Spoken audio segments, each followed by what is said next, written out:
বাংলাদেশের অর্থনৈতিক উন্নয়নে বিশেষ করে এক্সপোর্ট ভিত্তিক যে অর্থনৈতিক উন্নয়ন রয়েছে, এক্ষেত্রে বাংলাদেশকে চীনের মডেলটাকে ফলো করা উচিত। কেননা বর্তমান সময়ে বাংলাদেশ যেভাবে আসলে নিজেদের অর্থনৈতিক উন্নয়ন করতে চাচ্ছে, সেভাবে আসলে তেমন কোনো ফলাফল আসার সম্ভাবনা নেই বললেই চলে।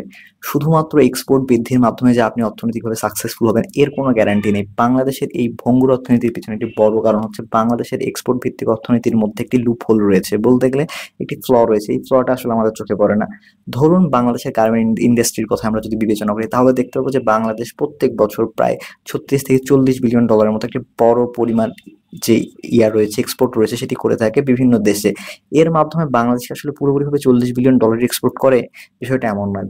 বাংলাদেশ গত 6 মাসে মোটামুটি 7 বিলিয়ন ডলারের কাছাকাছি বিভিন্ন দেশের কাছ থেকে বিভিন্ন র মেটেরিয়াল আমদানি করেছে, বিশেষ করে গার্মেন্টস শিল্পের কটন, ইয়ার্ন, ফেব্রিক, বিভিন্ন কেমিক্যাল প্রায় 7 বিলিয়ন ডলার আমদানি করেছে। আর পুরো বছরকে যদি আমরা প্রিডিক্ট করতে যাই, তাহলে দেখতে পাবো যে বাংলাদেশে প্রায় 15 থেকে 16 বিলিয়ন ডলারের মতো বিভিন্ন র মেটেরিয়াল আমদানি করতে হয়, কাঁচামাল আমদানি করতে হয়।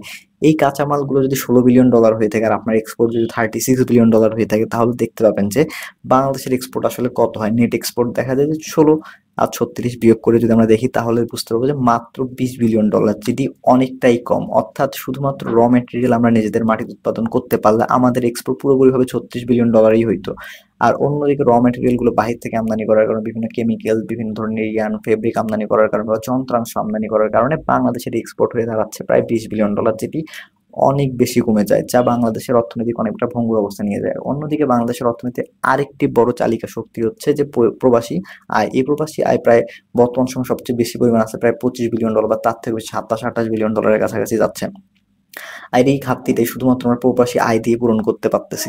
যদি আমাদের বর্তমান সময়ে গার্মেন্টস শিল্পের কাঁচামাল বা অন্যান্য যে কোনো শিল্পের কাঁচামাল আমদানির ক্ষেত্রে আমরা শুধুমাত্র নিজেদের দেশের উপর নির্ভরশীল থাকতাম, তাহলে আমাদের এই ডলারটা বের হয়ে যেত না। যেহেতু কাঁচামাল আমদানি করতে গেলে অবশ্যই ডলার ইউজ করতে হয়, তাই আমরা যে 36 বিলিয়ন ডলার আয় করতেছি প্রবাসী আয়ের মাধ্যমে বা হচ্ছে গার্মেন্টস শিল্পের মাধ্যমে, এই আয়গুলো আসলে ডলার আকারে আবার বের হয়ে যাচ্ছে অন্য দেশের কাছে। অর্থাৎ আমাদের নেট ডলার ইনকামটা কমে যাচ্ছে। আর এই জিনিসটি বাংলাদেশের অর্থনীতির জন্য গুরুত্বপূর্ণ। বাংলাদেশ যদি প্রায় 36 বিলিয়ন ডলার, অন্যদিকে গার্মেন্টস শিল্পে প্রায় 36 বিলিয়ন ডলার, অন্যদিকে প্রবাসী আয়ের প্রায় 25 বিলিয়ন ডলারকে যোগ করতো, তাহলে বাংলাদেশের আয় দাঁড়াচ্ছে, বা ডলার আয় বা বিভিন্ন দেশের বৈদেশিক মুদ্রার আয় বাংলাদেশের হইতো প্রায় এদিকে 40 আর ওইদিকে 20। তাহলে আমরা বুঝতে পারি প্রায় 60 বিলিয়ন ডলারের কাছাকাছি প্রবাসী এবং গার্মেন্ট শিল্প থেকে আমরা পেতাম। আর এটি বাংলাদেশের জন্য একটি বিশাল বড় চাপ সৃষ্টি করতো। অর্থাৎ 60 বিলিয়ন ডলার যদি আপনার কাছে প্রত্যেক বছর থেকে যায়, তাহলে আপনি সেটি দিয়ে বিভিন্ন ধরনের ইম্পোর্ট করতে পারতেন। বাংলাদেশের ইম্পোর্টের বিভিন্ন জিনিসেও আসলে কমে আসতো। আপনার যদি র মেটেরিয়াল আমদানি করতে না হয়, তাহলে বাংলাদেশে প্রায় 17 বিলিয়ন ডলারের মতো র মেটেরিয়াল আমদানি করতে হচ্ছে গার্মেন্ট শিল্প থেকে, তাই এটিও কমে আসতো। আর এতে করে বাংলাদেশের ইম্পোর্টের পরিমাণও কমে আসতো। ইম্পোর্ট এক্সপোর্টের মধ্যে যে গ্যাপটা রয়েছে 20 বিলিয়ন বা 25 বিলিয়ন ডলার, এটিও কমে আসতো। অর্থাৎ প্রায় 16 বিলিয়ন ডলার গ্যাপ কমে আসা মানে 25 বিলিয়ন ডলার থেকে আপনার মাত্র 7 বিলিয়ন বা 6, 7, 8, 9 বিলিয়ন ডলার থেকে যায়। আর এই গ্যাপটি বাংলাদেশ খুব সহজে পূরণ করতে পারত। তাই বাংলাদেশের র মেটেরিয়াল উৎপাদনের ক্ষেত্রে, বিশেষ করে টেক্সটাইল শিল্পের র মেটেরিয়াল উৎপাদনের ক্ষেত্রে বাংলাদেশের নিজস্ব ইন্ডাস্ট্রি গড়ে তুলতে হবে। বিশেষ করে কেমিক্যাল, ফেব্রিক, ইয়ার্নের জন্য যা যা দরকার সেগুলো বাংলাদেশের মাটিতে উৎপাদন করতে হবে। আর অন্যান্য যে ম্যানুফ্যাকচারিং প্ল্যান্টগুলো বাংলাদেশে নতুন করে এস্টাবলিশ হচ্ছে, বিশেষ করে মোবাইল ফোন থেকে শুরু করে মোটরসাইকেল, কার, এগুলোর র মেটেরিয়াল বাংলাদেশের নিজস্ব মাটিতে উৎপাদন করার পরিকল্পনা এগিয়ে যেতে হবে। কেননা টেক্সটাইলের মতো ভবিষ্যতে এই শিল্পগুলোরও র মেটেরিয়াল যদি আমরা বাইরে থেকে আমদানি করি, তখন আমাদের এক্সপোর্ট যতই বাড়ুক না কেন, তাহলে আমাদের অর্থনৈতিক উন্নয়ন বা ডলারের যে ইনকাম রয়েছে তা অনেকাংশেই বৃদ্ধি পাবে না, প্রকৃত অর্থে বৃদ্ধি পাবে না। আমাদের রিজার্ভ সংকট কখনোই কমবে না। আমরা যদি পুরোপুরি যে ডলারগুলো আমরা আয় করতেছি বা আমাদের ইম্পোর্টের মাধ্যমে যে পরিমাণ ইনকামিং ডলার আসতেছে, এই জিনিসটাকে যদি নিজেদের দেশে আটকিয়ে রাখতে পারে, তাহলে সেক্ষেত্রে বাংলাদেশের রিজার্ভ বৃদ্ধি পাবে। আর রিজার্ভ বৃদ্ধি পেলে বাংলাদেশ এটিকে ব্যবহার করতে পারবে বিভিন্ন উন্নয়নমূলক খাতে।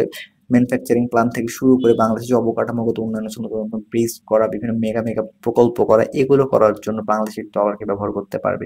এছাড়া বাংলাদেশের প্রজেক্টগুলো তৈরির ক্ষেত্রে একটা বড় ফ্লো রয়েছে। যেমন হচ্ছে বাংলাদেশের বিভিন্ন মেগা প্রজেক্টগুলো আসলে বিভিন্ন দেশের ম্যানুফ্যাকচারিং, বিভিন্ন দেশের যে কর্পোরেশন রয়েছে বা বিভিন্ন দেশের যে আর্কিটেকচারাল ফার্ম রয়েছে তারা করে। যেমন সুমিতোমো কর্পোরেশন জাপানের, অন্যদিকে মেজর ব্রিজ কর্পোরেশন যে চায়নার রয়েছে, যারা বাংলাদেশে পদ্মা সেতু তৈরি করেছে। এই ধরনের বড় বড় সেতু তৈরির টেকনোলজি বাংলাদেশকে রপ্ত করা উচিত, বা বাংলাদেশের যে কোম্পানিগুলো রয়েছে, বাংলাদেশের ঠিকাদার প্রতিষ্ঠানগুলো রয়েছে বা আর্কিটেকচারাল ফার্মগুলো রয়েছে, তাদেরকে রপ্ত করা উচিত। তারা যদি বাংলাদেশের এই 4 লেন রাস্তা নিজেরা তৈরি করতে না পারে, তাহলে এক্ষেত্রে চীনের প্রতিষ্ঠানকে সে তৈরি করে দিয়ে যেতে হয়, যার মাধ্যমে বাংলাদেশের যে আয়কৃত ডলার রয়েছে সেগুলো আসলে চীনে চলে যাচ্ছে বা জাপানে চলে যাচ্ছে। তো নিজস্ব যে অবকাঠামো উন্নয়ন রয়েছে তাকেও গতিশীল করার জন্য নিজস্ব প্রযুক্তির মাধ্যমে এগুলোকে উৎপাদন করতে হবে বা এগুলোকে বাস্তবায়ন করতে হবে। তাহলে বাংলাদেশ আরো বেশি ডলারকে নিজেদের গোষ্ঠীগত করতে পারবে। এই জিনিসটি বাংলাদেশের যে উন্নয়ন যাত্রা রয়েছে তাতে অনেক বড় একটি বাধা। তো এই বিষয়ে বাংলাদেশের সবচেয়ে বেশি বর্তমানে মনোযোগ দেওয়া উচিত।